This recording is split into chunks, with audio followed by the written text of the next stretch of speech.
Hi, 8th graders. So I wanted to walk you through Google Classroom. So first, when you log in, you'll be under the stream. I would suggest that you click on the Classwork tab. So if you click under the Classwork tab, the first thing you're going to find is Class Introduction.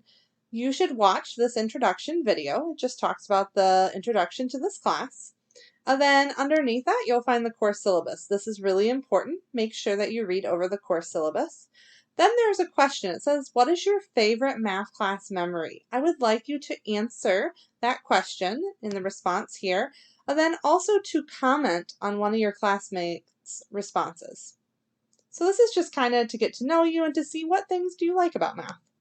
Then we're going to jump into the prerequisites or background knowledge that we need for Chapter 7. So we're going to review order of operation and comparing decimals. You want to make sure that whenever you're starting like a new chapter or kind of new module, as you see here, a new topic, so this is like all one topic, that you always start at the top where it says start here. Every time you're going to find a Google document. The Google document is going to outline everything in that lesson or in that unit. You will also find this nice little checklist. This will be super helpful to you because you're able to then check and make sure that you've completed all the assignments that you needed to complete for those few days or that week. You'll notice that I have examples here. There are videos that I would encourage you to watch. Those videos are designed to help teach you. Sometimes I might be doing the video, sometimes they are from Khan Academy or a different website.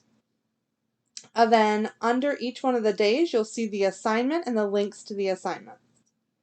Also, if I go back to classwork, you'll notice that those assignments are also found right here. So if you don't want to click the links that are in the Google document, the assignments are also listed here and you can click them.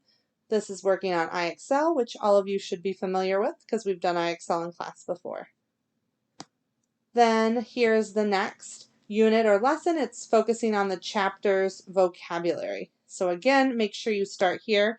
You always will start with having that Google document, and that really is going to lay out for you all the learning that's going to be happening in that topic. So you want to make sure that you open this document, that you see up at the top, it'll have that checklist, and you want to make sure that you're completing all the work that's on that checklist.